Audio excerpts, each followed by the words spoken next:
Kaum muslimin, ikhwatal iman, seperti yang pernah kita ulas di rangkaian kajian kita terakhir terkait tentang pembahasan mubtilatil a'mal yang dapat membatalkan amal. Kita mengulas permasalahan bagaimana sikap para salafus saleh ketika mereka beramal, di mana Allah Subhanahu wa taala berfirman di dalam Al-Qur'an, A'udzu billahi minasyaitonir rajim. Walladzina yu'tuna ma atau wa qulubuhum wajilah. Dan orang-orang yang memberikan apa yang mereka telah berikan. Mereka melakukan apa yang telah mereka perbuat. Dan dari apa yang mereka lakukan tersebut, wa qulubuhum wajilah, hati mereka penuh dengan kecemasan. Ummul Mukminin Aisyah radhiyallahu anha bertanya kepada Rasulullah sallallahu alaihi wasallam, apa yang dimaksudkan di dalam ayat ini terkait tentang orang-orang yang hati mereka dirundung kecemasan atas apa yang telah mereka perbuat? Apakah karena kesalahan yang telah mereka lakukan, di mana mereka yasriqun wa yaznun, di mana mereka mungkin melakukan perbuatan buruk dari kejahatan mencuri, berbuat zina, dan perbuatan-perbuatan dosa yang lainnya. Sehingga dosa inilah yang mungkin membuat mereka ketakutan. Lalu dijawab oleh Nabi SAW, La ya bintu Siddiq. Bukan itu yang dimaksudkan di dalam ayat. Akan tetapi apa yang difirmankan oleh Allah Subhanahu wa taala di dalam ayat justru terkait tentang orang-orang yang menjalankan dan melakukan ibadah dan ketaatan. Bukan dosa dan kemaksiatan. Kalau seseorang berbuat dosa dan kemaksiatan, lalu kemudian dia cemas, apa yang akan dia tanggung dari dosa tersebut? Ini adalah suatu hal yang wajar. Tetapi sesungguhnya ayat yang mulia ini bercerita tentang orang-orang yang yasumun wa yatasaddaqun. Ayat ini bercerita tentang orang-orang yang beribadah, menjalankan ketaatan seperti ibadah puasa, ada yang bersedekah, ada yang berbuat kebaikan-kebaikan yang memang Allah Subhanahu wa taala syariatkan. Wa qulubuhum wajilah. Akan tetapi hati mereka dirundung kecemasan. Padahal yang mereka lakukan adalah kebaikan. Padahal yang mereka jalankan adalah ketaatan, bukan dosa dan kemaksiatan sebagaimana yang dikira oleh Aisyah radhiyallahu anha. Makanya kemudian Rasulullah SAW menjelaskan maksud dan makna daripada ayat yang mulia ini. Di mana ayat ini bercerita terkait tentang orang-orang yang melakukan ketaatan berupa ibadah dan amal saleh. Kalau mereka menjalankan ketaatan dan ibadah dari apa yang disyariatkan oleh Allah Subhanahu wa taala, lalu apa yang membuat hati mereka dirundung kecemasan? Maka dijelaskan oleh para ulama ikhwatal iman, kecemasan dan kekhawatiran yang ada di hati mereka, kendati pun mereka telah menjalankan apa yang Allah perintahkan, apa yang Allah Subhanahu wa taala syariatkan. sesungguhnya bukanlah kekhawatiran akan janji Allah. Mereka sangat jauh dari ketakutan dan kekhawatiran tidak diberikan oleh Allah sesuai dengan apa yang Allah janjikan. Karena mereka sangat yakin, mereka memiliki keyakinan yang teguh bahwasanya Allah Subhanahu wa taala la yukhliful mi'ad. Bahwasanya Allah Subhanahu wa taala tidak memungkiri janjinya. Allah berjanji ganjaran yang Allah Subhanahu wa taala sediakan dari apa yang telah mereka jalankan. Baik itu dari lisan Rasulullah sallallahu alaihi wasallam di dalam hadis ataupun dari firman Allah Subhanahu wa taala di dalam Al-Qur'an. Terkait janji Allah terhadap ganjaran dan pahala dari sebuah ibadah. Seperti yang dijelaskan oleh Nabi sallallahu alaihi wasallam di dalam berbagai hadis. Di antaranya seperti hadis Nabi sallallahu alaihi wasallam ketika Nabi mengatakan man shama ramadhana imanan wa ihtisaban ghufira lahu ma taqaddama min dhanbihi. Seperti kata Nabi sallallahu alaihi wasallam, barang siapa yang berpuasa menjalankan ibadah puasa Ramadan yang didasari dengan keimanan, mengharap pahala dari Allah Subhanahu wa taala, maka Allah menyediakan untuknya ampunan dari kesalahan dan dosa yang telah berlalu. Dalam hadis yang lain, hal serupa juga didapatkan oleh orang-orang yang man qama ramadhana. Kalau tadi man sama, kalau sekarang man qama, yaitu orang yang melaksanakan qiyam di malam Ramadan.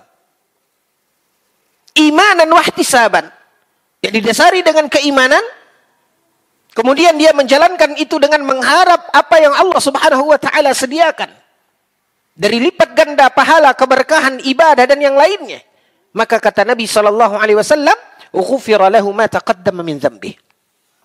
Maka Allah akan sediakan untuknya ampunan. Begitu juga hadis-hadis yang lain terkait tentang janji Allah Subhanahu wa taala dari sebuah ibadah dan ketaatan yang disampaikan oleh Nabi sallallahu alaihi wasallam ataupun dari firman Allah Subhanahu wa taala untuk memotivasi kaum muslimin agar beribadah, agar menjalankan ketaatan itu dengan sungguh-sungguh. Para salafus saleh, ikhwatal iman, sangat tidak meragukan janji Allah ini. Karena mereka begitu yakin bahwasanya Allah tidak ingkar janji. Innallaha la yukhliful mi'ad. Lalu apa yang mereka khawatirkan? Ketika Allah Subhanahu wa taala mengatakan mereka berpuasa, mereka bersedekah, mereka salat, mereka melakukan apapun bentuk dari ibadah dan ketaatan, wa qulubuhum wajilah. Tapi hati mereka tetap cemas. Apa yang membuat mereka cemas? Kegalauan apa yang ada di hati mereka? Kembali kita katakan bukan kecemasan Allah tidak berikan sesuai dengan apa yang Allah janjikan. Sama sekali tidak. Tapi sesungguhnya yang mereka khawatirkan adalah apakah ibadah yang mereka jalankan ini telah memenuhi ketentuan dan syarat yang dituntut di dalam ibadah tersebut. Makanya mereka sangat khawatir di dalam ibadahnya. Makanya mereka akan menjalankan ibadah itu dengan sungguh-sungguh. Apa menjadi ketentuan? Bagaimana caranya? Seperti apa melaksanakannya? Maka mereka ada kekhawatiran sehingga ikhwatal iman, dengan itu terbukalah hati mereka untuk terus menimba ilmu. Mendalami dan mencari tahu. Karena mereka sangat memahami man amila amalan laisa alaihi amruna fahuwa raddun. Mereka sangat memahami apa yang disabdakan oleh Nabi sallallahu alaihi wasallam ketika amalan yang mereka kerjakan tersebut tidak sesuai aturan. Aturan di sini tentu aturan yang telah digariskan oleh Allah di dalam aturan agama kita, yaitu Alkitab was Sunnah. Apa yang termasuk dari bagian rukun, apa yang menjadi syarat, apa yang menjadi ketentuan di dalam ibadah tersebut. Maka mereka akan terus menambah ilmu dan pengetahuan serta pemahaman mereka terhadap ibadah yang mereka lakukan. Makanya Imam Al-Bukhari memberikan satu bab di dalam kitab sahihnya, Al-ilmu qabla al-qawli wal-amal. Mestilah sebelum seseorang beramal, hendaklah terlebih dahulu dia berilmu. Maka harus ada kekhawatiran kalau amalan yang dia kerjakan ini tidak sesuai aturan. Kekhawatiran yang kedua, ikhwatal iman, akan kelemahan diri para salafus saleh sebagai seorang manusia. Di mana manusia memiliki kekurangan. Dari sisi kekurangan inilah yang mereka khawatirkan. Telahkah mereka melaksanakan itu dengan baik dan sempurna? Karena mereka tahu bahwasanya diri mereka sebagai seorang manusia penuh dengan kekurangan. Hal inilah yang membuat para sahabat ridwanullahi alaihim ajma'in ikhwatal iman. Dan begitu juga para a'immatul huda dan para ulama yang meniti jejak para salafus saleh, apapun amal yang telah mereka kerjakan, mereka sangat jauh dari sifat ujub. Mereka jauh dari sifat ujub dengan apa yang telah mereka perbuat. Karena mereka tahu, mereka penuh dengan kekurangan. Ada taksir di dalam diri mereka. Inilah yang selalu mereka cemaskan di dalam ibadah mereka, ikhwatal iman. Nah, kaum muslimin yang dimuliakan oleh Allah tabaraka wa ta'ala. Dasar pemikiran ini akan menjadi acuan bagi kita. Dalam rangkaian pembahasan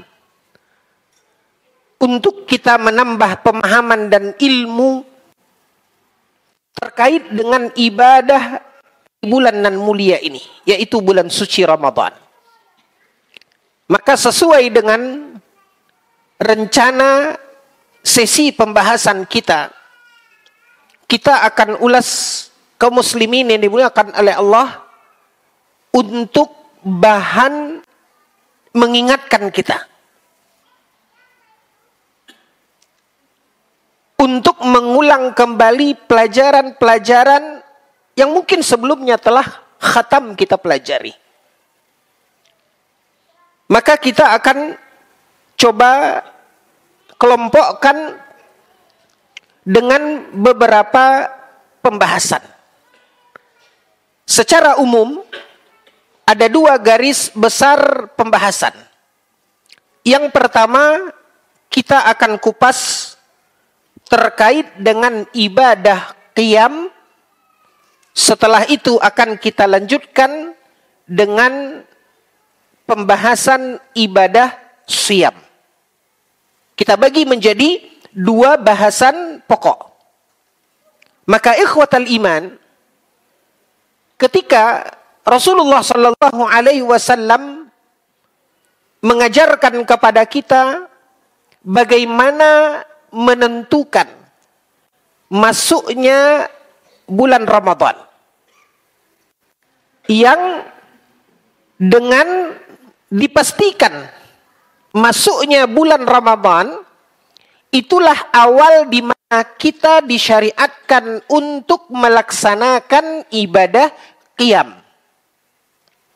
Rasulullah sallallahu alaihi wasallam bersabda, kata Nabi, "Sumu li ru'yatihi wa aftiru li ru'yatihi." Dari hadis ini Nabi sallallahu alaihi wasallam bersabda bahwasanya untuk menentukan awal dan akhir puasa, yaitu Ramadan, adalah dengan cara ru'yah. Nabi mengatakan, sumu, berpuasalah, li ru'yatihi, ketika melihat hilal. Ini yang disebut dan dinamakan dengan ru'yah. wa aftiru, dan berhentilah puasa. Artinya berbukalah. Artinya seseorang masuk ke masa Id al-Fitri, yaitu kembali tidak berpuasa. Wa aftiru, kata Nabi SAW, dan penentuan Idul Fitri li ru'yatihi, juga dengan cara ru'yah, yaitu dengan melihat hilal. Inilah cara penentuan awal dan akhir Ramadan berdasarkan sunnah Nabi SAW, yaitu dengan cara ru'yah. Namun bisa jadi di masa seseorang ru'yah, melihat hilal, ada fenomena alam, ada kondisi alam yang mungkin bisa terjadi.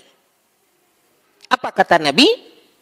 Fa in ghumma alaikum, kalau seandainya tertutup awan, kalau seandainya mendung, kata Nabi, sehingga kesulitan untuk ru'yah, melihat hilal, maka cara kedua, kata Nabi SAW, fa akmilu iddatash syahri 30.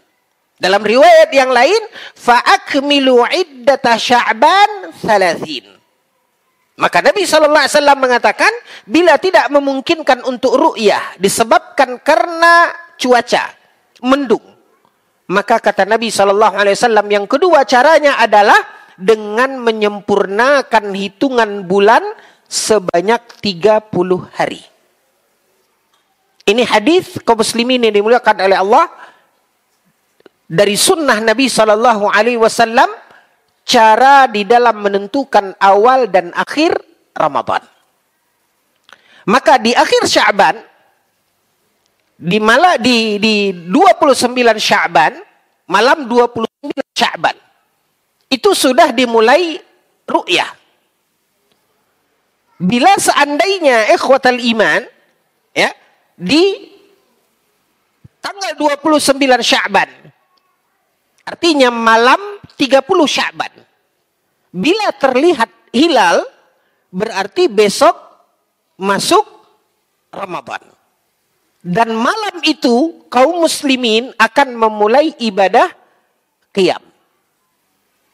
Namun jika seandainya tidak terlihat hilal, mungkin karena kondisi mendung seperti yang tadi kita contohkan, maka artinya hari ini misalnya 29 Sya'ban, maka malamnya dilihat. Bila terlihat hilal berarti besok Ramadan. Bila tidak terlihat hilal berarti besoknya terhitung tanggal 30 Sya'ban. Nah, setelah 30 Sya'ban, karena malam ini tanggal 29, malamnya tidak terlihat hilal, berarti besok dianggap 30 Sya'ban. Malamnya perlu ru'yah lagi atau tidak? Tidak. Karena sudah pasti besok, pasti Ramadan. Jadi begitu. Sampai di sini, faham? Ada pertanyaan? Silakan. Nanti sesi tanya jawab memang kita khususkan. Tapi per bab tetap kita buka kesempatan bertanya. Di tema yang sudah kita bahas. Sampai di sini faham? Oke. Kita lanjutkan. Baik. Ikhwatal iman. Bagaimana kalau seandainya terjadi perbedaan ru'yah antara satu negeri dengan negeri yang lain? Contohnya misal, di Mekah kita sudah dapat info bahwasanya besok Ramadan. Sementara di negeri kita itu belum ada ru'yah. Apakah kita ikut dengan ketetapan ru'yahnya Saudi sehingga kita yang ada di Indonesia juga harus besok berpuasa? Ini pertanyaan. Maka jawabannya ikhwatal iman, para ulama mengupas sebuah permasalahan, yaitu apa yang disebut dengan ikhtilaful matali'. Wajar terjadi perbedaan munculnya hilal antara satu daerah, negeri dengan negeri yang lain. Hal ini pernah terjadi di zaman Nabi Shallallahu Alaihi Wasallam, ketika sebagian sahabat yang datang dari Kufah. Sebagian sahabat datang dari Kufah. Di mana Kufah? Kufah itu sebutan daerah. Kalau hari ini itu bisa kita lihat di peta, itu di daerah sekitar Irak. Ya, kita sering mendengar ada Kufah, ada Basrah. Ya, datang sebagian sahabat dari Kufah ke kota Madinah. Dan ketika mereka sampai di Madinah, Nabi Shallallahu Alaihi Wasallam bertanya. Ini disebutkan dalam sebuah hadis. Nabi bertanya, mata tasumun, kapan orang-orang Kufah mulai berpuasa? Lalu mereka sebutkan hari di mana mereka memulai puasa Ramadan itu. Yang ternyata hari mereka berpuasa berbeda dengan hari puasanya Rasulullah Shallallahu Alaihi Wasallam bersama para sahabat di Madinah. Ada perbedaan hari. Dan ketika Nabi Shallallahu Alaihi Wasallam bertanya kepada mereka kapan mereka puasa, mereka sebut hari A. Dan Rasulullah SAW berpuasa di hari B. Anggap seperti itu. Setelah mendengarkan jawaban mereka, Nabi Shallallahu Alaihi Wasallam diam. Dan Nabi tidak menyalahkan mereka.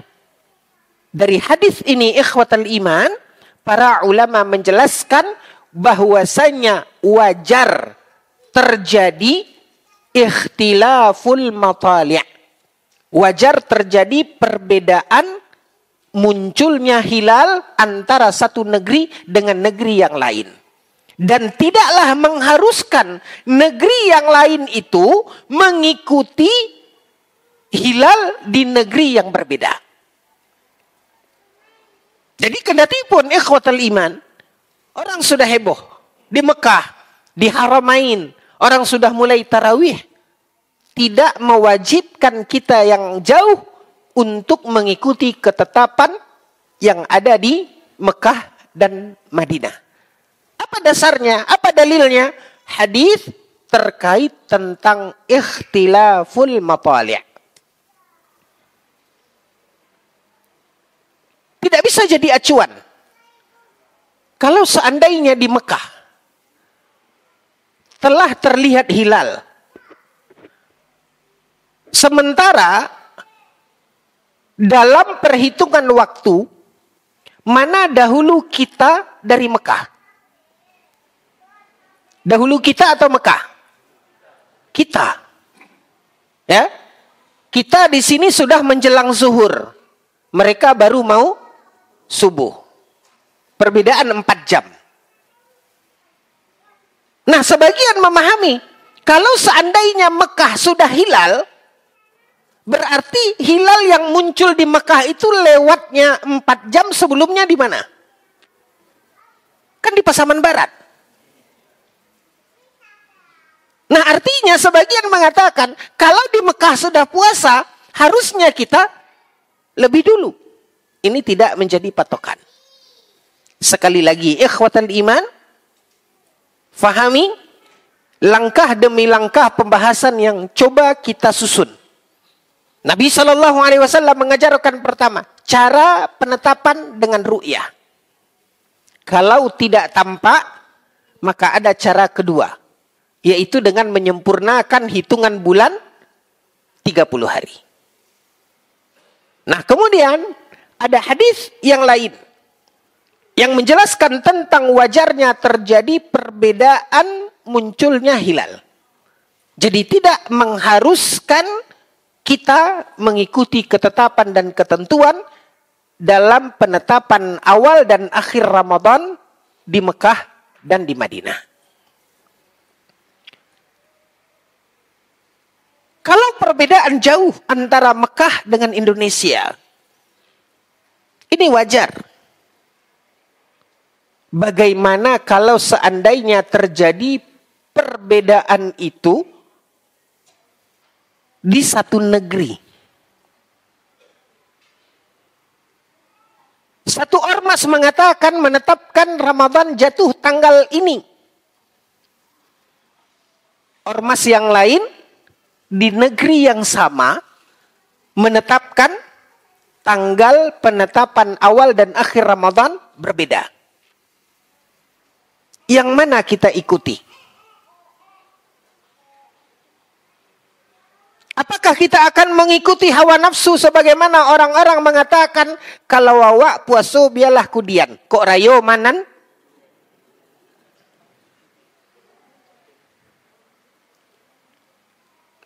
Kaum muslimin ini dimuliakan oleh Allah. Ya. Untuk bagian yang ketiga ini, jika terjadi perbedaan, pertikaian di satu negeri, di satu daerah.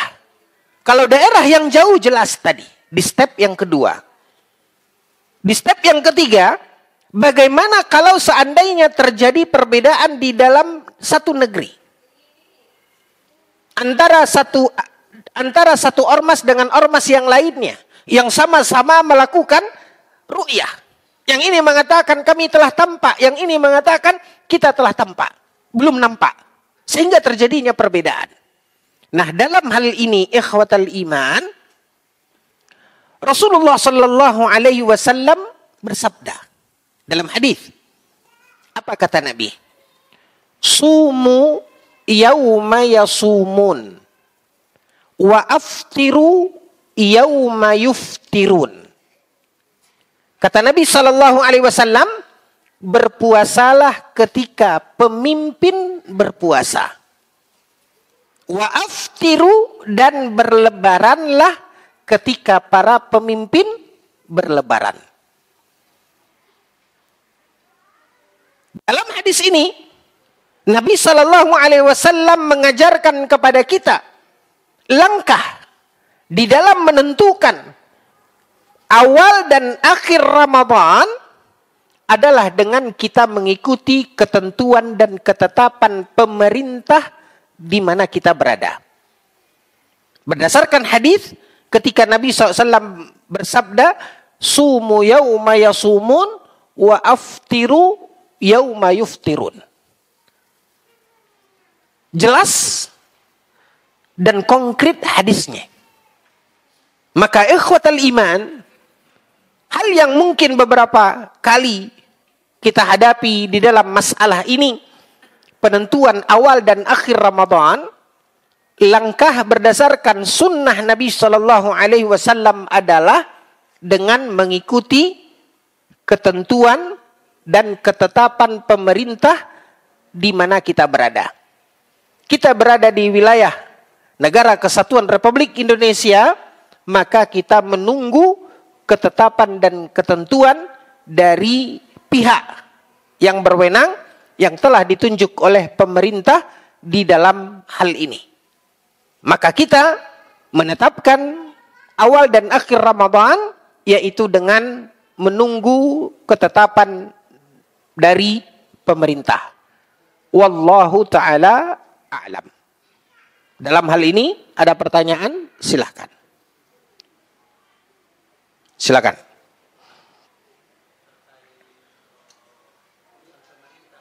Ya.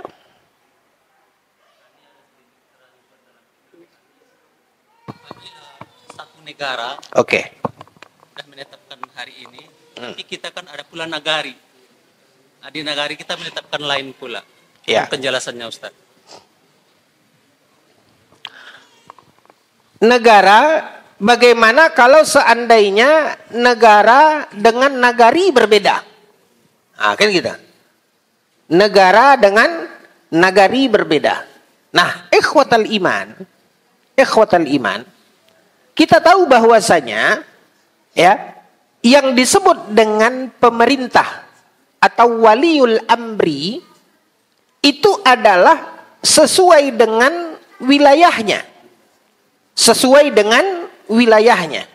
Dan salah satu hikmah dari sunnah yang diajarkan oleh Nabi Shallallahu Alaihi Wasallam Salah satu hikmahnya adalah tauhid sufufil mu'minin. Adalah untuk menyamakan barisan kaum mukminin. Nah, di sini kaum muslimin yang dimuliakan oleh Allah. Kalau kewenangan itu ada pada pemerintah dalam cakupan kecil yang dinamakan dengan nagari tadi sebagai contoh. Kalau seandainya terjadi perbedaan antara nagari A dengan nagari B, tentu hikmah ini tidak akan tercapai. Maka di sini kaum muslimin yang dimuliakan oleh Allah, kewenangan seutuhnya karena melihat dari sisi hikmah dan manfaat dari sunnah Nabi Sallallahu Alaihi Wasallam mengikuti ketetapan dan ketentuan pemerintah di mana kita berada, tentu kita mengacu kepada putusan pemerintah yang lebih tinggi. Ya, karena salah satu hikmahnya adalah tauhid sufufil mukminin, untuk menyatukan barisan kaum mukminin. Maka di sini kaum muslimin yang dimuliakan oleh Allah, tetap acuannya adalah yang berwenang di sini tentu pemerintahan yang tertinggi. Dalam hal ini diwakili oleh Kementerian Agama. Wallahu taala a'lam. Ada lagi? Tafadhal. Ya, tafadhal. Ini mungkin kasus, Ustaz. Ya. Biasanya kita punya orang tua. Ya. Dia dari dulu sudah terbiasa untuk mengikuti puasa itu keputusan ormas. Ya. Nah, kemudian ketika ada perbedaan, tentu kita harus memilih seperti Ustaz sampaikan tadi untuk mengikuti pemerintah. Oke. Nah, di satu sisi orang tua ini dia ingin berpuasa atau berlebaran bersama anak-anaknya di hari yang pertama itu, biasanya puasa pertama atau pas setelah lebaran. Ya. Kalau seandainya perbedaan itu kita ikuti pemerintah, jadinya kita menyelisih orang tua. Baik. Nah, bagaimana tuh Ustaz? Baik. Ikhwatal iman, kaum muslimin yang dimuliakan oleh Allah. Ini kita melihat kepada kasus. Ya, ini masalahnya beda kasus. Jangan nanti antum analogikan ke semua permasalahan. Ya. Kasusnya orang tua meyakini penetapan itu mengikuti ormas tertentu. Ya. Karena sudah seperti ini. Kita menunggu pengumuman pemerintah yang berbeda dengan ketetapan ormas tadi. Lalu kemudian, karena kebiasaan di dalam puasa ini, orang tua itu ingin sahur pertama bersama anak-anaknya. Nah, kaum muslimin ini dimuliakan oleh Allah, setelah kita memahami apa yang disunnahkan oleh Nabi Shallallahu Alaihi Wasallam, kewajiban kita adalah menyampaikan kepada orang tua. Ini yang pertama. Ya, di mana kita tahu apa yang mendasarinya hanyalah sebuah kebiasaan, bukan berdasarkan ilmu. Kita sampaikan. Tapi sebagaimana sering kita alami, sudah kita sampaikan ke orang tua. Apa jawaban orang tua? Lah gae dan komadang. Artinya orang tua kita tetap kekeh dengan pandangannya tadi. Artinya kita sudah sampaikan.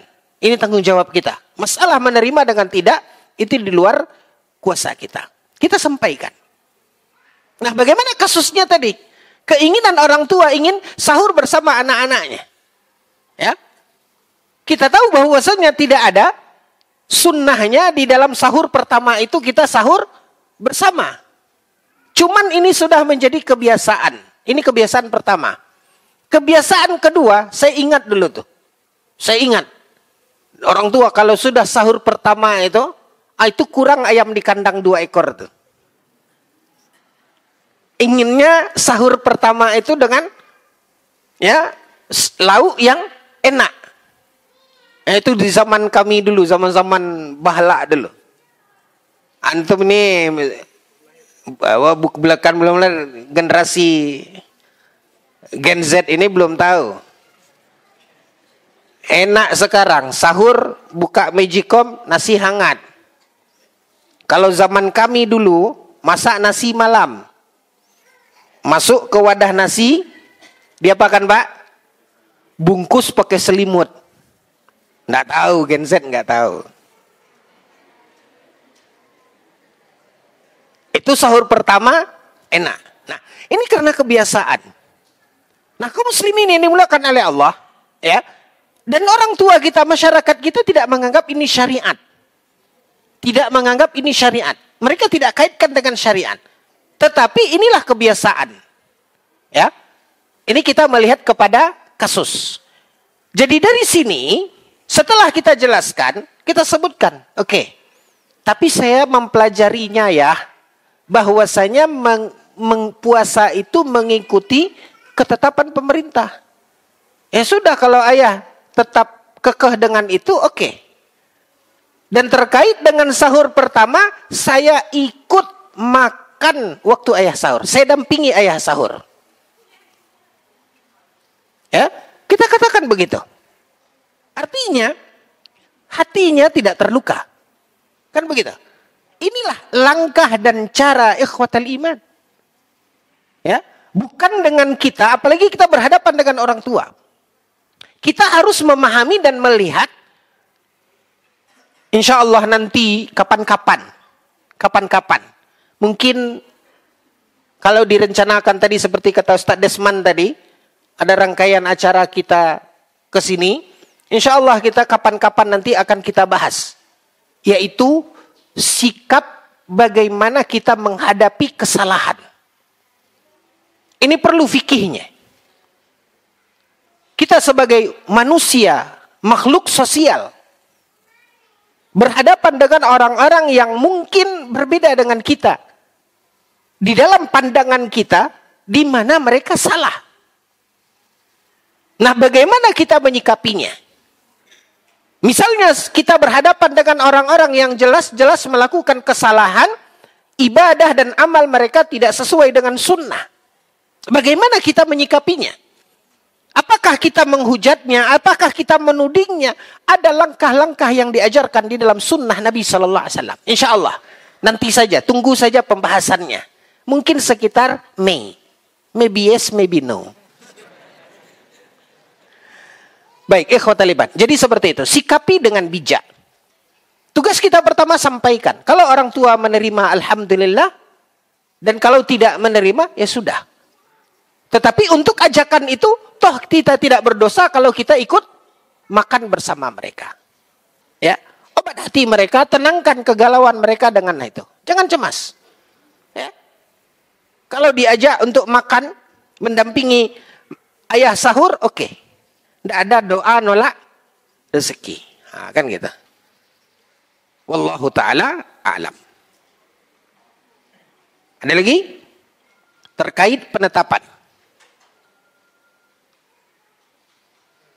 Oke, silakan. Gimana? Baik. Hilal itu adalah bentuknya seperti bulan sabit. Ya, bentuknya. Nah, jam berapa kita melihatnya? Kaum muslimin yang dimuliakan oleh Allah Subhanahu wa taala. Tidak semua kita dituntut untuk melihat hilal. Ya. Karena kadangkala hilal yang terlihat itu hanya sekilas. Dan kadangkala hilal itu hanya bisa dilihat dengan menggunakan alat. Itu antum bisa lihat. Nanti di akhir Sya'ban ini, itu di titik-titik tertentu ada tim-tim yang melakukan ru'yah tersebut. Itu biasa mereka pasang-pasang alat. Dan itu ada orang-orang tertentu yang mereka memiliki ilmu tentang ini. Tim untuk ru'yah.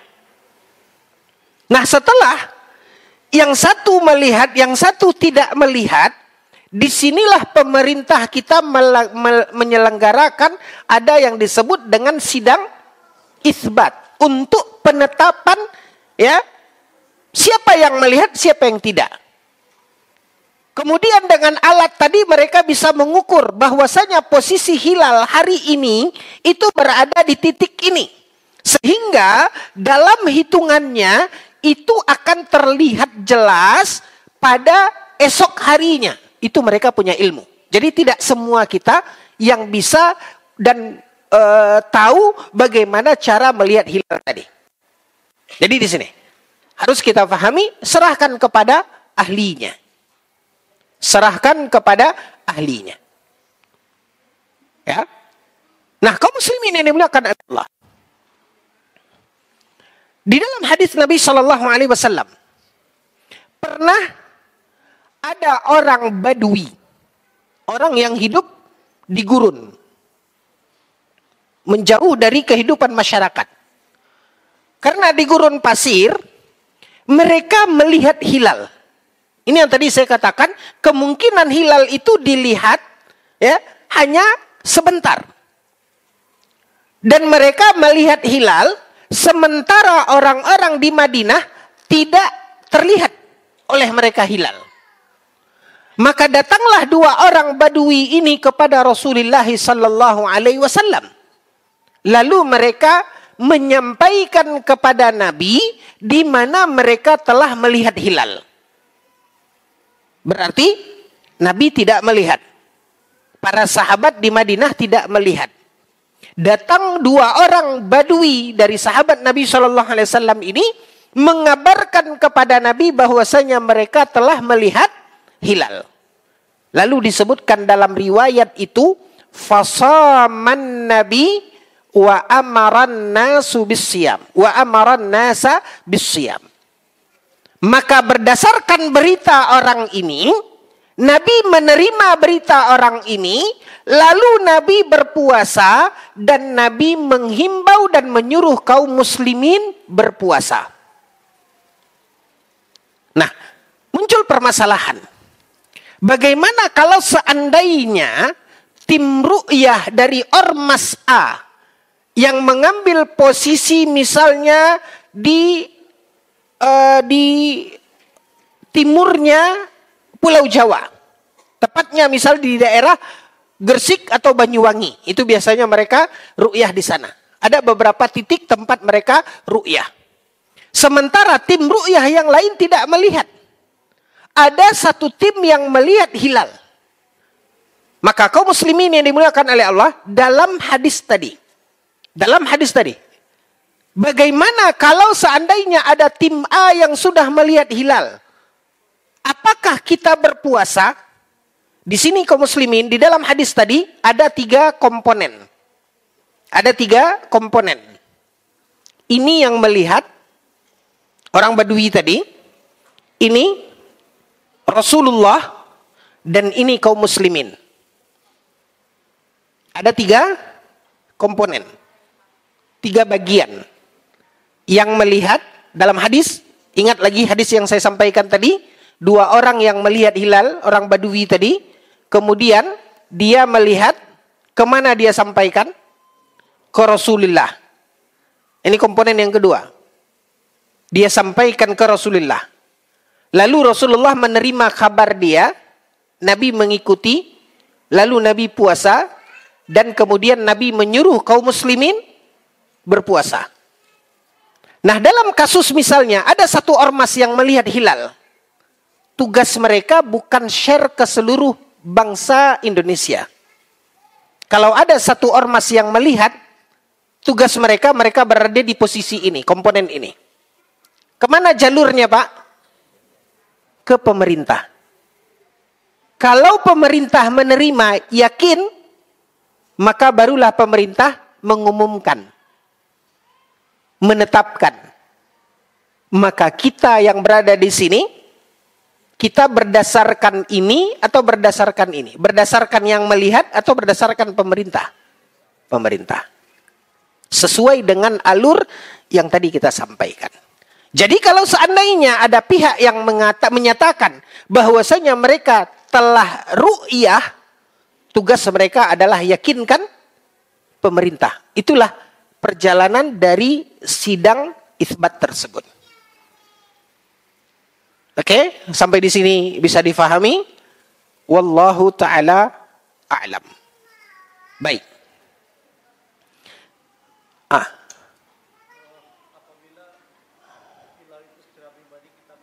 Oke.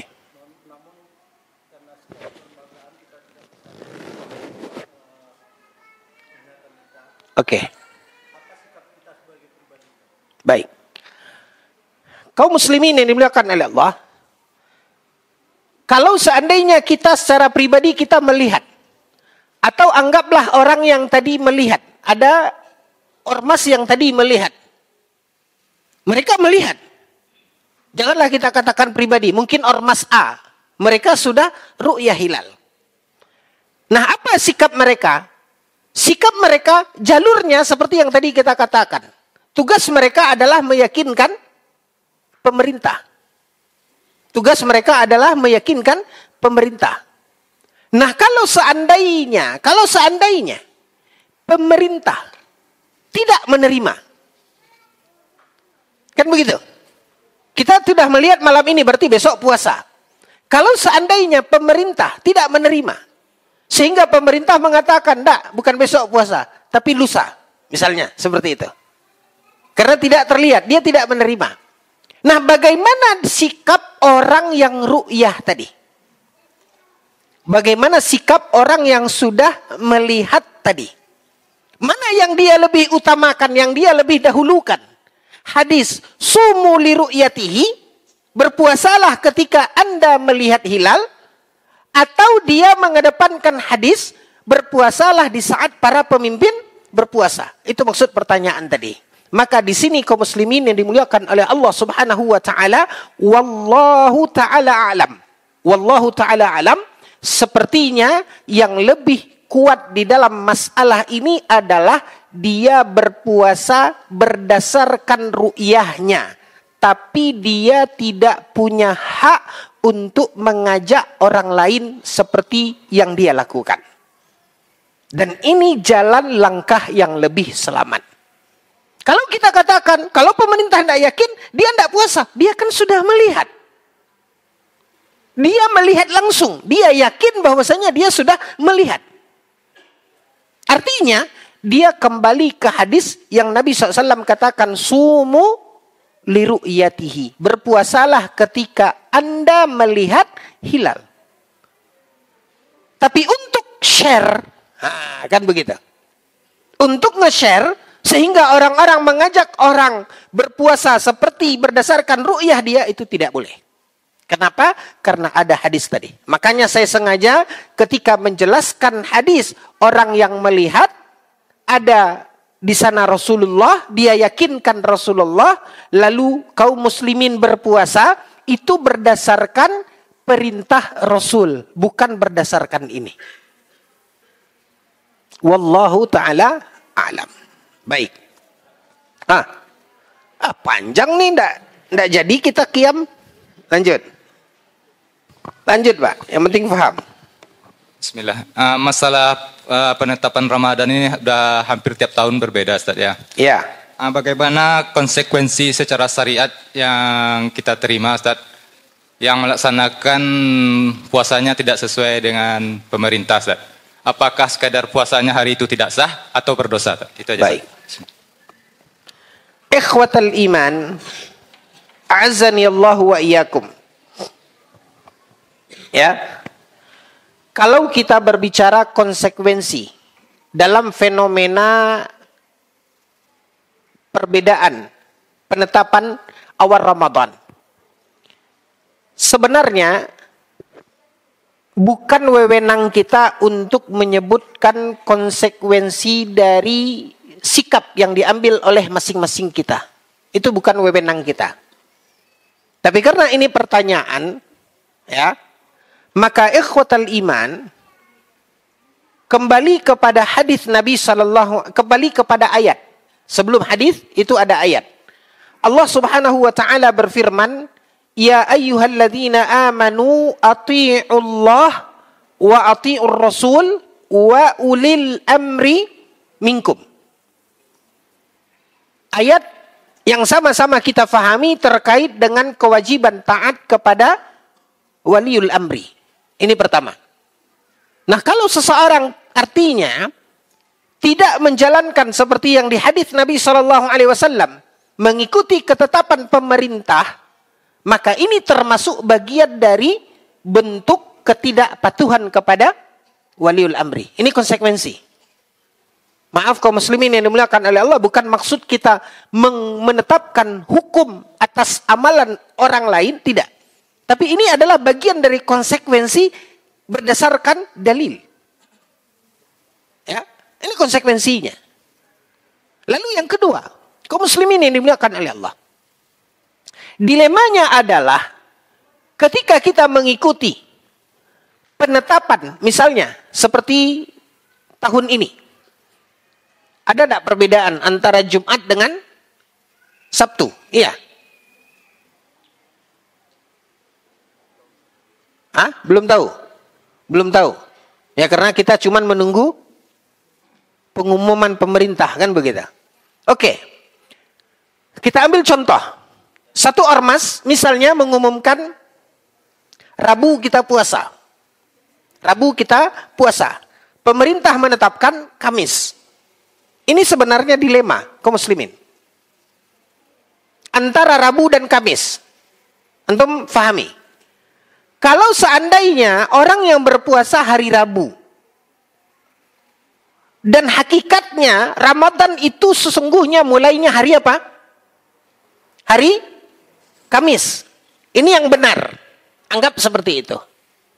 Maka konsekuensinya yang puasa di sini, apa kaum muslimin yang dimuliakan oleh Allah? Dia berdosa. Karena dia berpuasa di yaum asyak. Dia berpuasa di hari yang diragukan. Dan ini termasuk yang tidak boleh seseorang berpuasa. Yaumus syak. Ini yang pertama. Yang kedua, kalau dia puasa hari Rabu, tentu lebarannya juga lebih dulu. Kan begitu? Nah, kalau seandainya yang puasa hari Kamis hakikatnya benar penetapan pada tahun itu. Sehingga lebarannya pun jatuh, ini hari Rabu, ini hari Kamis. Anggap seperti itu. Berarti yang puasa hari Rabu, lebaran hari Rabu. Anggap seperti itu. Lebih dulu dari yang puasa hari Kamis. Nah, artinya, kalau dia lebaran, sudah tidak puasa, sementara sesungguhnya hari itu masih Ramadan, apa sanksinya, Pak? Konsekuensinya. Dosa apa tidak? Ya? Bagaimana kalau seandainya dia menganggap ini sudah bukan Ramadan lagi. Dia gauli istrinya. Maaf. Terkait konsekuensi kafarat. Bahaya enggak? Nah, kan begitu. Itu kalau kita asumsikan yang penetapan hari Kamis itu yang benar. Bagaimana kalau sebaliknya? Justru yang benar itu hari Rabu. Yang benar itu hari Rabu.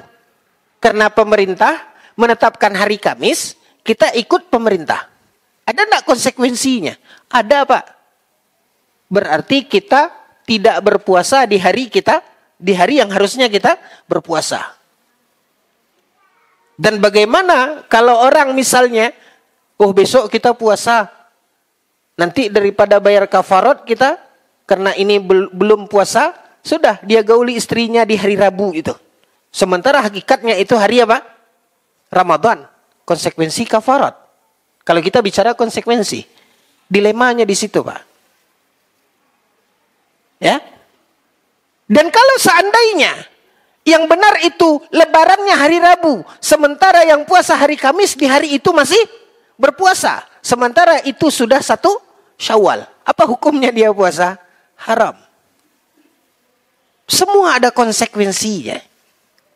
Tapi setidaknya, Pak, ya, setidaknya kalaupun kita katakan yang benar itu ormas, kita masih punya jawaban kelak di yaumil mahsyar bahwasanya kita disuruh untuk mengikuti mana yang lebih aman, Pak? Udah, itu dia. Kalau bicara konsekuensi, semua ada konsekuensi. Wallahu ta'ala a'lam. Baik. Ikhwatal iman. Masuk kita setelah diumumkan. Setelah diumumkan, berarti pengumuman besok mulai Ramadan. Artinya, malam ini kita akan melaksanakan qiyam Ramadan. Yaitu salat tarawih yang ditutup dengan salat witir. Pembahasan kita, kaum muslimin, kita awali dengan pembahasan terkait tentang salat witir.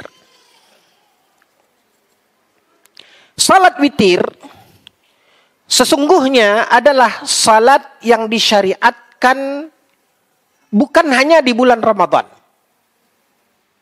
Tapi salat witir disyariatkan di sepanjang waktu. Untuk dijadikan sebagai salat penutup dari salat malam yang kita lakukan. Apakah salat malam yang kita lakukan di bulan Ramadan ataupun di luar bulan Ramadan? Maka salat witir ikhwatal iman, para ulama berbeda pendapat tentang hukumnya.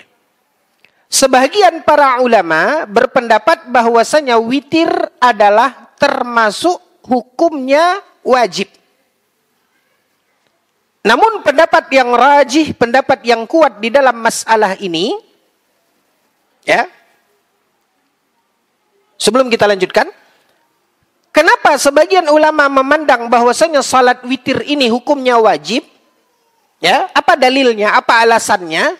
Karena salat witir ini adalah salat yang tidak pernah ditinggalkan oleh Nabi SAW, la safaran wala hadar. Salat witir adalah salat yang tidak pernah ditinggalkan oleh Nabi, walaupun saat Nabi safar.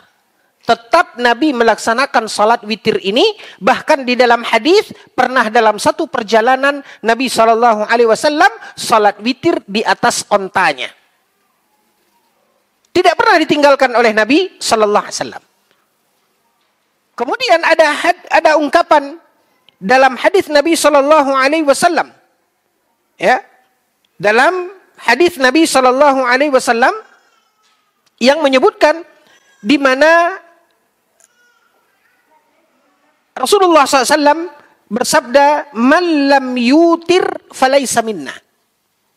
Orang yang tidak melaksanakan witir itu bukan bagian dari kami.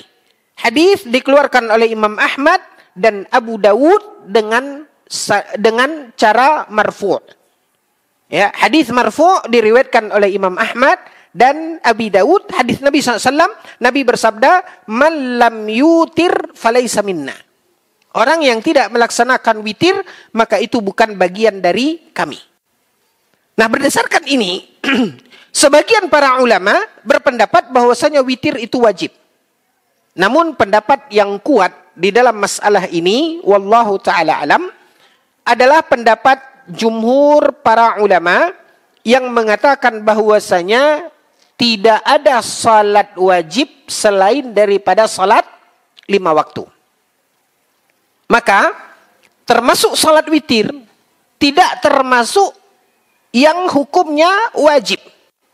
Namun, hadis-hadis yang menjelaskan terkait tentang keutamaan witir, ini menunjukkan bahwasanya salat witir adalah sunnah muakkadah.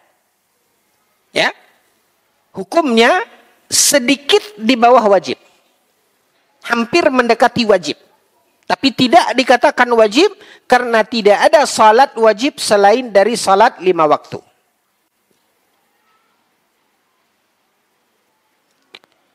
Saking ditekankannya salat witir kaum muslimin yang dimuliakan oleh Allah, Imam Ahmad rahimahullahu taala mengatakan, "Idza kanat Imam Ahmad rahimahullahu taala mengatakan, man tarakal witra amdan fahuwa rajulun su. Orang yang meninggalkan salat witir dengan sengaja enggak witir. Ya, dia sengaja enggak witir. Maka kata Imam Ahmad, fahuwa rajulun su. Maka sesungguhnya orang itu adalah orang yang buruk. Wala yambagi an tuqbala syahadatuhu, dan tidak diterima kesaksiannya. Orang yang sengaja meninggalkan salat witir, maka itu adalah orang yang buruk dan tidak diterima kesaksiannya. Ini pandangan dari Imam Ahmad rahimahullahu taala, sehingga menunjukkan bahwasanya salat witir adalah salat yang muakkad, yang sangat ditekankan. Baik. Witir itu adalah penamaan untuk rakaat yang tersendiri. Witir adalah penamaan untuk rakaat munfasilah yang berdiri sendiri. Nanti akan lebih kita jelaskan pelaksanaan dari witir tersebut. Witir artinya ganjil. Witir artinya ganjil. Maka hitungan ganjilnya itu dilihat dari rakaat tersendiri yang dilaksanakan dalam satu salam. Nanti akan lebih kita jelaskan. Contohnya, witir dilaksanakan 3 rakaat. Witir dilaksanakan 3 rakaat. Seseorang melaksanakan witir 3 rakaat 1 salam, maka disebutlah rakaat yang 3 ini disebut dengan witir. Dan boleh juga witir 3 rakaat dilaksanakan 2 rakaat salam, lalu berdiri lagi, lalu dilaksanakan 1 rakaat salam. Yang mana witirnya? Yang 1. Nah, walaupun niatnya adalah ketiga rakaat ini salat witir, tapi ganjil witir itu sebutan untuk rakaat yang munfasil. Untuk rakaat yang tersendiri, yang berbeda. Oke? Nanti pelaksanaannya akan lebih kita rincikan insyaallah ta'ala. Ya, jadi maksudnya istilah witir itu adalah sebutan untuk rakaat yang munfasilah bisalam, yang berdiri sendiri, yang kita laksanakan dengan 1 salam, sehingga disebut dia dengan witir.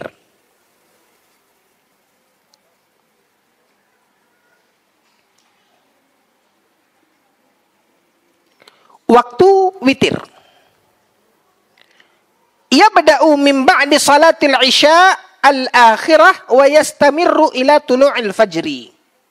Waktu witir itu bisa dilaksanakan setelah salat isya sampai menjelang subuh.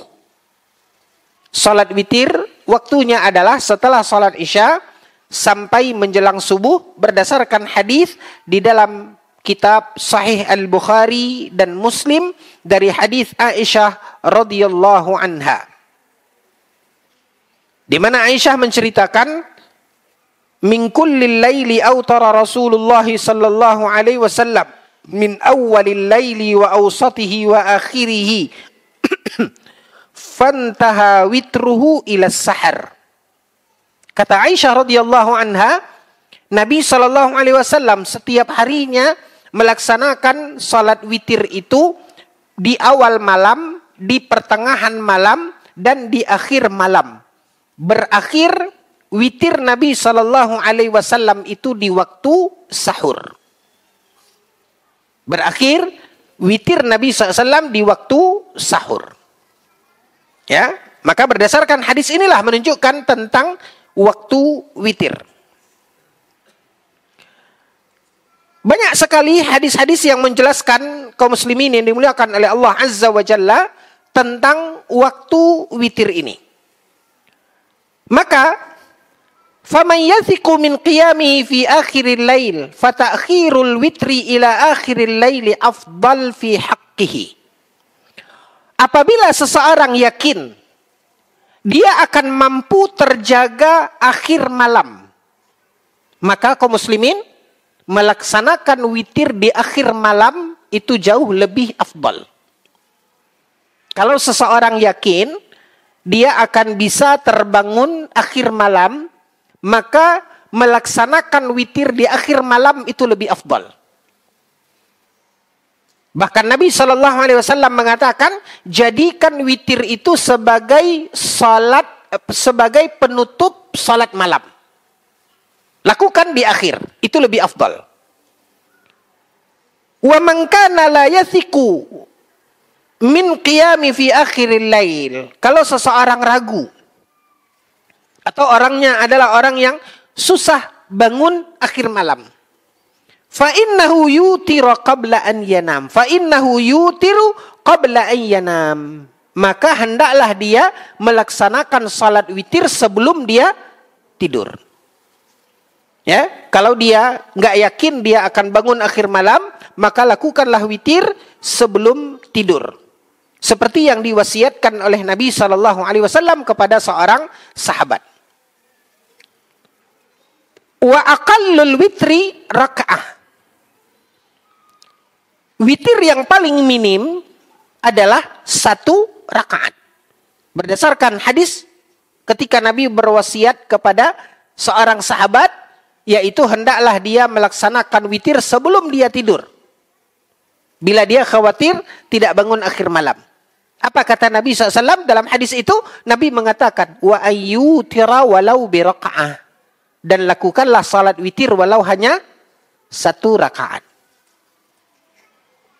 Ini seminim-minimnya witir. Wa aktsarul witri, dan maksimalnya witir itu 11 raka'ah atau 13 raka'ah. Dan maksimalnya salat witir itu boleh 11 rakaat dan boleh 13 rakaat. Itu maksimal salat witir. Jadi minimal 1, maksimal 13. 11 atau 13. Bagaimana cara pelaksanaannya? Anggap kita ambil yang 11 rakaat witir semua, Pak. Kita bicara witir. Saat ini kita bicara witir. Bagaimana cara pelaksanaannya? Pelaksanaan salat witir yang 11 dan 13 rakaat itu dilakukan 2 rakaat salam, 2 rakaat salam, 2 rakaat salam. Pelaksanaannya 2 rakaat, 2 rakaat. Thumma yusalli raka'atan wahidah yutiru biha. 11 rakaat, 2, 2, 2, 2, 2, 1. Itu 11 rakaat. Cara pelaksanaannya. Berdasarkan hadis Aisyah radhiyallahu anha. Di dalam riwayat Muslim, Aisyah juga meriwayatkan, yusallimu baina kulli raka'ataini wa yutiru biwahidah. Aisyah radhiyallahu anha mengatakan, melaksanakan salat 2 rakaat dan salam setelah 2 rakaat, lalu kemudian menutup dengan 1 rakaat salat. Jadi pelaksanaannya 2, 2, 2, 2, 2, 2, 1. Ya. Walahu ayyasridaha. Boleh juga cara berikutnya, borong 11 rakaat sekaligus. Jadi cara pelaksanaan 11, Pak, boleh 2, 2, 2, 2, 2, 1, dan boleh 11 ya sekaligus. Ya. Thumma yajlisu ba'dal 'ashirati wa yatashahhadu wa la yusallim.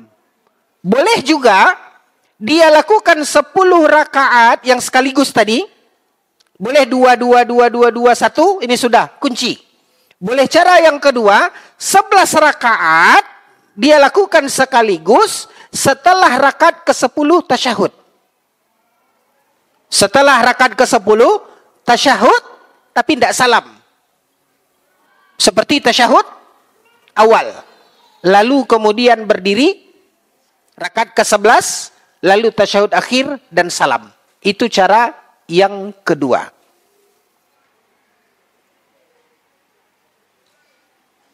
13 juga seperti itu. Boleh 2, 6 kali salam, lalu kemudian 1 salam. Boleh juga diborong sekaligus 13, dan setelah rakaat ke-12, duduk tasyahud, lalu berdiri, kemudian tambah 1 rakaat, tasyahud akhir, dan salam. Boleh seperti cara pelaksanaan 11 dan 13 sama. Wasifatul ula afdal. Tapi cara yang 2 ini, yang lebih afdal adalah cara yang pertama. Yaitu cara yang mana? 2, 2, 2, 2, 2, 1.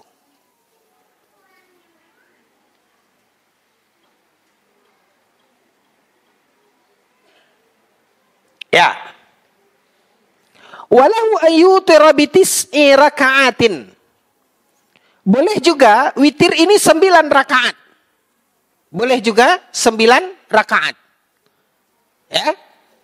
Dengan dia melakukan sekaligus, kemudian setelah rakaat ke-8 dia tasyahud, lalu berdiri, ya, tasyahud, tidak salam, tasyahud awal, dia berdiri, menambah 1 rakaat, rakaat ke-9, lalu kemudian tasyahud akhir, kemudian salam. Ya, boleh juga 9 dengan cara tadi.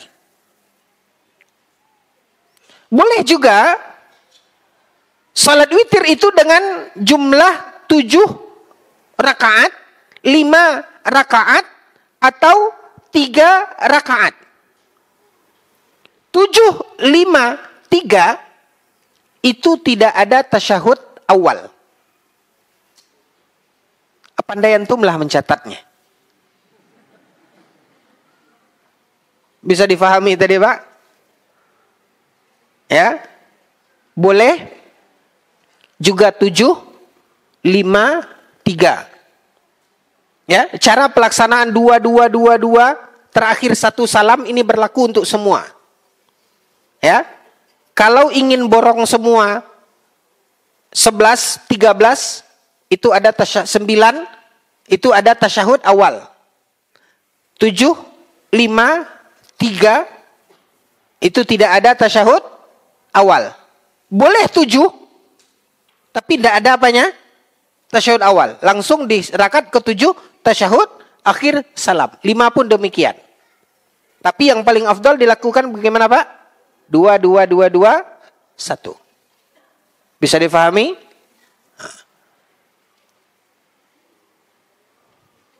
Wa yustahab an yaqra fil ula sabbihisma rabbikal a'la. Sunnat hukumnya, tidak wajib, Pak. Mustahab, rakaat pertama membaca sabbihisma rabbikal a'la. Rakaat yang kedua, qul ya ayyuhal kafirun. Rakaat yang ketiga, qul huwallahu ahad. Ya, di dalam hadis Nabi sallallahu alaihi wasallam yang sering dibaca oleh Nabi sehingga disunnahkan, mustahab. Rakaat pertama membaca sabbihisma rabbikal a'la, rakaat yang kedua membaca qul ya ayyuhal kafirun, rakaat yang ketiga membaca qul huwallahu ahad setelah Al-Fatihah. Kata Ustaz, sabbihisma rabbikal a'la, Allahu akbar, sabbihisma. Oke, Pak, bisa difahami? Oke, kita lanjutkan.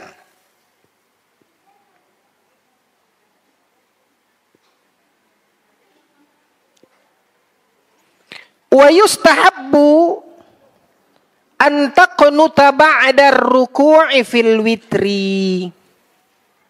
Dan juga mustahab berdasarkan hadis Hasan bin Ali, cucu Nabi sallallahu alaihi wasallam, yang dikeluarkan oleh Imam At-Tirmidzi, An-Nasa'i dan Ibnu Majah.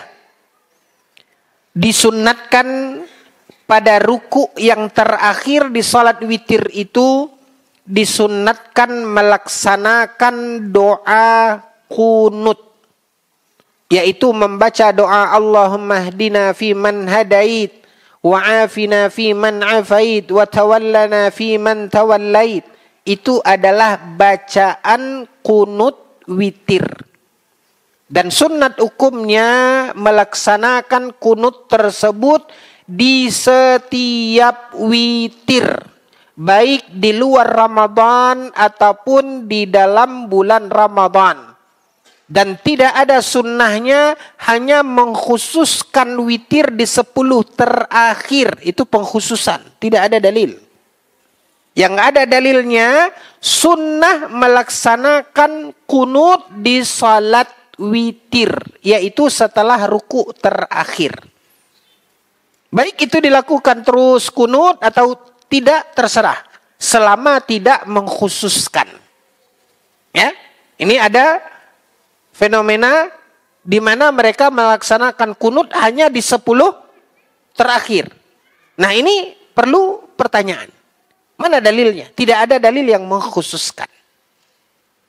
Nah, kaum muslimin yang dimuliakan oleh Allah, kita tambahkan dalam pembahasan witir. Pertama, jika seseorang witir, Nabi SAW di hadis tadi mengatakan, jadikanlah salat witir sebagai penutup salat malam.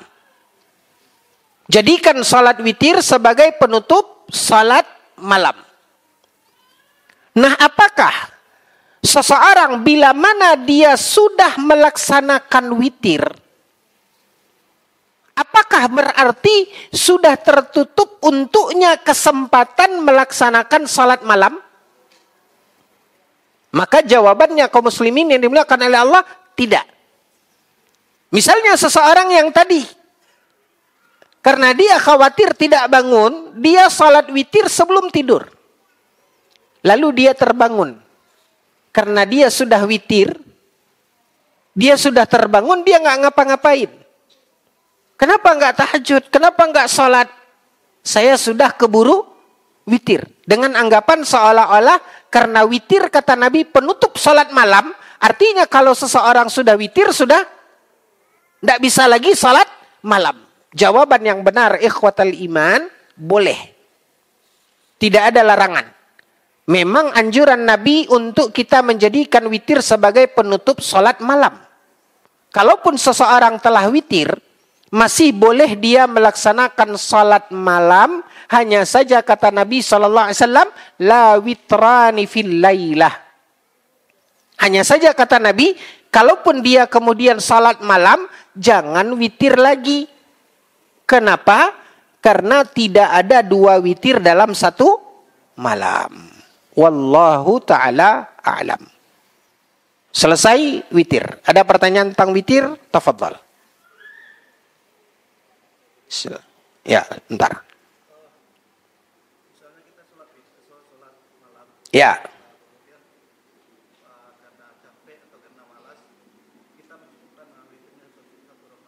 Ya.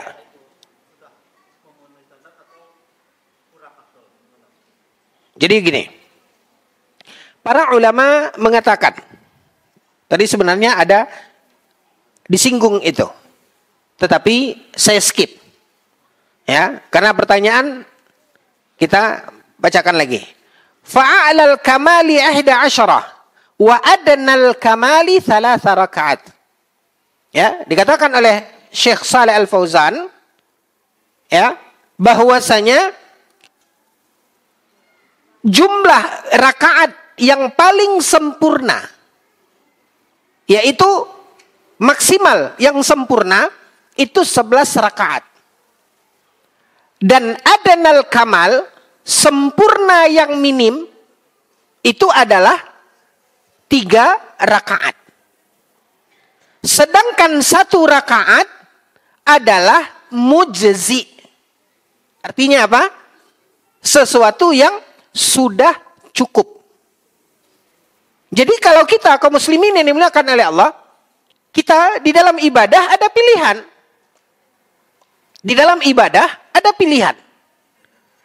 Bahwasanya kita mau ibadah yang sempurna atau ibadah yang cukup. Jangan bilang ala kadar. Ala kadar cayah, agak cayah itu namanya. Ya, cukup. Contoh, dalam membasuh anggota wudhu.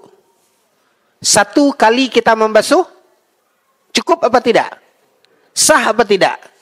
Sudah berwudhu atau tidak? Sudah. Tapi kalau ingin lebih sempurna, berapa kali? 3 kali. Kalau lebih dari 3 kali, makruh. Hati-hati. Ada ketentuan. 1 kali mujzi, 3 kali sunnah, lebih dari 3 kali, jangan antum kira bertambah pahalanya. Itu jatuhnya ke makruh. Nah, kembali kita kepada pertanyaan tadi. Kalau kondisi kita, ikhwatal iman, memang lelah. Lalu kita laksanakan itu cukup. Cukup, kenapa saya tidak setuju tadi dikatakan, apa istilahnya tadi? Ala kadar. Kenapa? Karena belum tentu yang cukup itu nilainya ala kadar. Bisa jadi saat itu, itulah yang afdal bagi kita. Bisa jadi hal itu adalah hal yang afdal pada kondisi kita saat itu. Nanti kita akan ulas tentang anjuran membaca dalam salat malam bacaan yang panjang. Sekarang berdasarkan himbauan dari hadis Nabi, mana yang lebih afdal antum salat tarawih 1 juz atau surat-surat pendek? Mana yang lebih afdal? Nabi mengatakan tadi, Nabi membaca bacaan salat malam Nabi panjang. Nah, karena ingin menauladani sunnah Nabi di dalam masalah itu, ya, pengurus Masjid Umar bin Khattab menyediakan imam 30 juz, kan begitu? 30 juz. Biar bisa bacaannya 1 juz 1 malam. Ramadan khatam Quran. Kan begitu. Jadi semua jamaah bisa khatam Quran. Walaupun cuma menyimak. Ya. Nah, sekarang kaum muslimin yang dimuliakan oleh Allah, kita harus memiliki ilmu. Memang Nabi menghimbau untuk salat malam dianjurkan bacaan panjang. Tapi ada kondisi. Bagi seseorang justru kul huwallahu ahad itu lebih afdal bagi dia. Daripada dia salat 1 juz Pak di belakang imam. Mana yang lebih afdal? Belum tentu sesuatu yang minim itu ala kadar. Belum tentu. Saya berikan contoh berikutnya. Orang yang safar. Di mana safar boleh untuk tidak puasa. Boleh untuk tidak puasa. Ada pendapat yang mengatakan orang safar tidak boleh puasa. Kenapa? Karena ada hadis Nabi mengatakan laisal bir asyamu fis safar. Bukanlah terhitung kebaikan seorang berpuasa ketika safar. Ada pendapat, Pak. Ini pendapat ini diikuti oleh ormas di masyarakat kita, ya, pandangan tokoh-tokoh Persis itu berpendapat tidak sah puasa orang yang safar. Kenapa? Laisa minal bir asyamu fis safar. Nah, kaum muslimin, mana yang lebih afdal? Ya, kita tahu bahwasanya pandangan itu yang mengatakan tidak sah puasa orang yang safar itu salah, lemah. Kenapa? Karena disebutkan dalam hadis ketika Nabi bersama para sahabat safar disebutkan minna man sama wa minna man lam yasum. Sebagian kami ada yang puasa, sebagian kami ada yang tidak puasa. Artinya tidak benar kalau orang yang safar lalu dia puasa, puasanya nggak sah, nggak benar. Kenapa? Karena sebagian sahabat waktu itu juga tetap apa? Safar. Nah, kaum muslimin, bagi seorang musafir, mana yang afdal? Dia puasa atau tidak? Sebagian berpendapat tidak. Kenapa? Karena itu rukhsah yang Allah berikan. Maka lebih afdal dia, dan Allah suka keringanan rukhsah yang Allah berikan itu kita ambil. Allah suka pemberian Allah kita ambil. Makanya sebagian berpendapat, ini pendapat sebagian Pak, bahwasanya orang yang safar afdal baginya untuk tidak apa? Tidak puasa. Dalam hadis tadi Pak, kita akan katakan Nabi safar bersama sebagian para sahabat. Sebagian puasa, sebagian tidak puasa. Mari kita lihat Nabi kala itu. Itu dalam perjalanan bersama Nabi. Ada yang puasa, ada yang tidak. Lihat, Nabi ketika itu masuk di yang puasa atau yang tidak? Nabi masuk di bagian yang puasa. Maka sebagian ulama mengatakan bagi seorang musafir antara puasa dengan tidak puasa, boleh dia tidak puasa, tapi lebih afdal berpuasa. Berdalil juga dengan ayat firman Allah ketika Allah mengatakan wa antasumu khairul lakum. Dan kalau kamu berpuasa itu lebih baik bagimu. Jadi dalam masalah ini terjadi perbedaan pendapat ulama. Bagi musafir, antara dia berpuasa atau tidak berpuasa. Sebagian mengatakan afdal tidak puasa. Sebagian lain mengatakan afdal berpuasa. Dengan rincian seperti tadi. Bisa difahami? Dan mana pandangan pendapat yang paling kuat, Pak? Pendapat pertama mengatakan afdal tidak puasa. Atau yang paling kuat pendapat yang mengatakan afdal puasa. Mana yang paling kuat? Yang bisa menjawab, kita kasih hadiah. Nah, daripada nggak goyang. Silakan.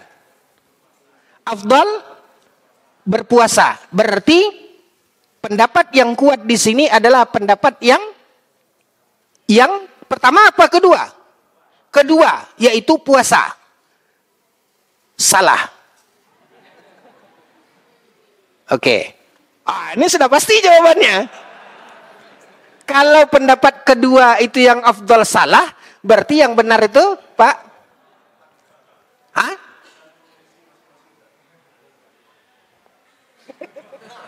Pertanyaannya mana yang rajih pendapatnya? Pendapat pertama apa pendapat kedua? Bapak ini nggak mau merojihkan pendapat pertama, nggak mau merojihkan pendapat kedua. Bapak ini muncul dengan pendapat ketiga. Nah, silakan Pak, silakan.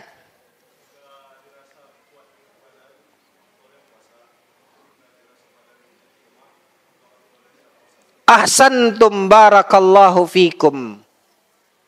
Pendapat yang rajih di dalam masalah ini bukan pendapat pertama dan bukan pendapat kedua, tapi adalah pendapat ketiga. Masya Allah. Yaitu yang paling rajih dikembalikan kepada kondisi diri kita. Kembalikan kondisi kita. Kenapa? Karena saat antum berhari ya, nanti hadiahnya berpuasa dan berhari raya. Pas. Oke. Kenapa ini yang rajih? Karena dalam hadis tadi waktu sebagian puasa, sebagian tidak puasa. Nabi puasa. Ini yang dijadikan dalil oleh pendapat kedua. Tapi ketika itu la samahallah jatuh salah seorang yang anggota mereka. Ya, pingsan. Orang berkerumun, ditanya oleh Nabi. Ditanya oleh Nabi, lalu dikatakan, Nabi bertanya, apakah orang ini berpuasa? Lalu kawan-kawannya mengatakan, ya dia puasa. Cuaca panas, mereka dalam perjalanan, orang ini pingsan. Dan dia puasa. Disitulah Nabi SAW mengatakan, apa kata Nabi? Laisa minal birri as-sawmu fis safar. Tidak terhitung kebaikan seseorang puasa ketika safar. Tidak terhitung kebaikan artinya seharusnya dia tidak puasa. Maka berdasarkan ungkapan ini muncullah pendapat yang ketiga. Pendapat yang ketiga itu bukan pendapat Bapak ini, tapi pendapat ulama. Ya, ada pendapat yang ketiga. Apa pendapatnya? Yaitu dikembalikan kepada diri masing-masing. Jadi ini salah satu contoh yang lain, Pak, yang menunjukkan bahwasanya memang afdolnya begini. Tapi kadangkala justru yang sesuai dengan kondisi kita, justru itu yang lebih afdol.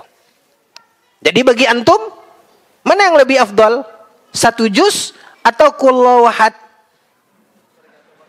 Tergantung kondisi. Ahsantum barakallahu fikum. Mungkin di satu kondisi lebih afdol antum 1 juz, tapi di kondisi yang lain badan letih, tulang lutut sudah goyang-goyang, ya, baru takbir saja Pak, belum selesai Al-Fatihah antum sudah. Ya, break dulu kita. Wallahu taala alam. Wassallallahu ala nabiyina Muhammad wa ala alihi wasallam. Alhamdulillahi rabbil alamin.